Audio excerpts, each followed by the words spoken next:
Revolut hits the roof with $75 billion evaluation, which is absolutely astonishing. This is a signal that Europe has another super app like Revolut who achieved great results in Fintech and not only. And this is absolutely astonishing news. I honestly think this is a sign for everyone who started a startup in finance or in Fintech that everything is achievable. If we will remember, they started some very long years ago, and they started from some super simple things. Now it's absolutely great. Igor, what do you think was the secret of success of Revolut here with achieving such kind of evaluation? And here, I would not agree that it was a long time ago. Like 2014 was kind of close and the world didn't change much. I think on our episode of the FinTech Garden, we discussed the episodes and the current numbers this week. I hope you had a chance to review this episode. But I would agree that actually it changed a lot. And the business model is really simple to provide an ability to travelers and to someone who is looking for the financial services to have a really easy access to most of the functions that you might require. And they're really succeeding with that. And to add the astonishing doubling down the valuation, because last year the evaluation was 45 billions. And just to make sure that everyone is aligned, it's not IPO, it's a secondary sale, which means the current shareholders are selling the shares to the third parties.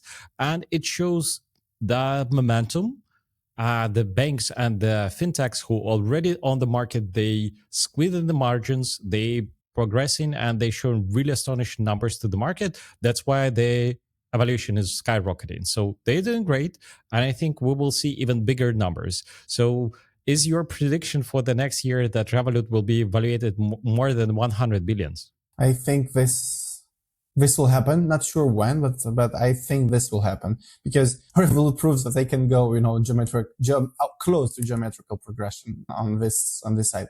If you remember, we discussed about different things that happened in summer in our weekly harvest on how different companies were purchased, big different investments. We know last time we spoke about Klarna that they are preparing for IPO. We are waiting to see Klarna's IPO. So Revolut is the first, thing that happened in autumn. And let's see what will happen in next weeks. Yeah. And maybe the last comparison with Revolut. So far, the biggest IPO that happened worldwide was Visa Inc. If I remember correctly, in 2008.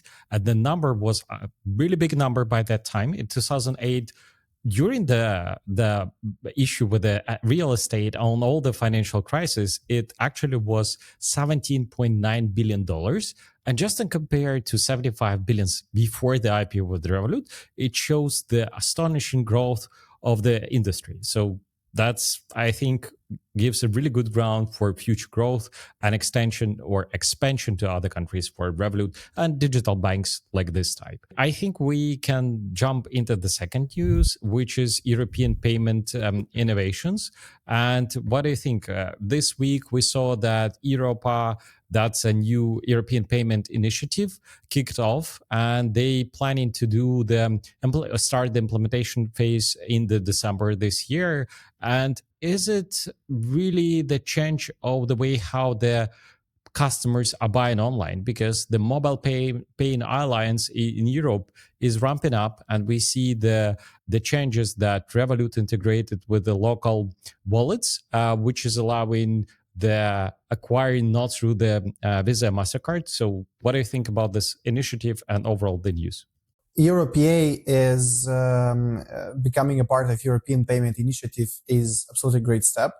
So Bizum, basically Bankomat, and other companies like Vipis are joining this initiative, European Payment Initiative. Last week we spoke about FedNow in the States that are having big increase in numbers and turnovers in the States, proving that instant payments is a need.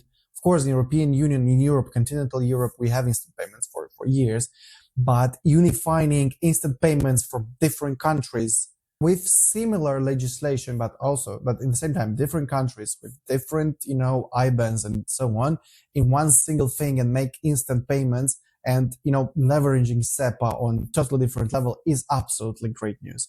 I think this proves the dynamics.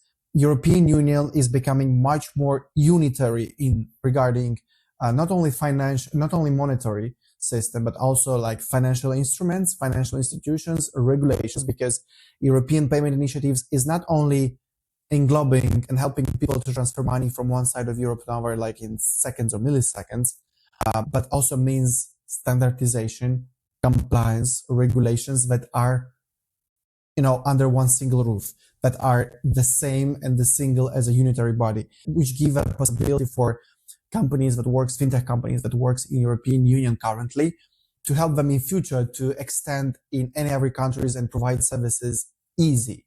It's absolutely great thing that's happening. It's an interesting partnership. This building of such kind of partnerships will an advantage, a competitive advantage for everyone who is inside. Plus, it will give a possibility for customers to extend their portfolios and extend the types of services they're using. Yeah, that's true. That's true. And potentially, maybe from the technology standpoint, maybe it will provide a new technology possibilities for the end customers. Because one of the case that I'm always finding funny, we kind of think when we are buying something online that we know who is actually the final acquirer. And last week, I've been doing my own finances, and I saw the transaction in my digital bank, which was marked as booking.com. And I didn't buy anything in booking.com. And then it took me a while to understand that actually the acquiring was done through the local payment gateway, which was sending the acquiring name something booking.com, which the digital bank assumed that it's booking.com, but it was not really even close to that. So there is a huge need of the technology and update how we actually operated with our money, because we authorize it, we have 3DS, we have consents, we have a lot of things, but the tech is not fully there. It's not fully digital. What we see is incremental increase or incremental steps or baby steps into the bringing to another level. And sometimes you see under the mask that it's still the old stuff where you're best guessing what you've done instead of literally knowing where you're spending your money. So I hope that the new European infrastructure will enhance our user experience and will allow us to see where we're spending, how trusty those endpoints are, and will increase the overall economics across the European Union. European Payments Initiative is also, as you mentioned, is about statements and settlements. So yes, one of the side what will help the B2B side, the B2B part of fintech, is the fact that the settlements will be, from T+7 to T+1, T+2 maximum. So it's absolutely a great initiative. And to be honest, I'm very happy, and I'm still wondering if you, Igor, when you made your finance, did you found in your statement something that was purchased by an AI agent or not? Because seems it's the trend for next few years when this is our third news. So there is a big trend of AI agent e-commerce, or so-called. Called me old-fashioned. In this case, if you are asking me if I would allow Agentic AI to buy something on my behalf, I would say I would expect initially agentics and overall statistic models to be good with numbers. Because as you know, there are a lot of memes where you are asking any kind of model to do the counting, and actually it doesn't work well. So I would really adopt, if you're, I don't know, expect Agentic UI to go and buy socks for you. And in this case, I would not be surprised to get an odd number, even not fitting into my needs. I'm not even saying about giving the control over my financial instruments to the machines, which by nature not algorithmic and countable, but just more best guessing and prediction. So if I want to buy something and I would say buy the cheapest ticket flight, it might be best guessing that I would like a luxury first class to some destination. So in this case, I see a lot of which is happening. And the news is actually that WorldPay rewires for the bot shoppers. Doesn't say, I would say, Agentic AI. My assumption that most of the work will be providing modern way how to pull the numbers, how to do the payments without really involvement of the human being. But taking the whole history in financials, I would say people are not rational. And I would say that we might see the religions give us our money back instead of our agents. So let's see if the adoption rate will be the same as a lot of people are projecting. So cash back from religious institution. It's absolutely interesting niche for fintech. But the idea is that retailers, they have to be prepared for agentic e-commerce. It will come. I'm agree with you. It will be hard. It's not regulated. AI agents can make big mistakes. Just try to ask your AI agents to spell a word or to tell you how many R's or A's are in a word, and you'll see interesting, absolutely, sometimes astonishing results. So it's absolutely early to speak about this, but it doesn't mean that it will not happen.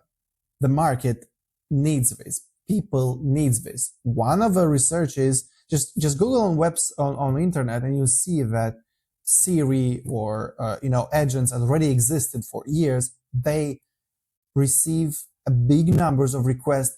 Book me a ticket for a flight. And of course, they cannot do this currently, but it will happen soon. This is the trend by now, and I think sooner or later it will happen.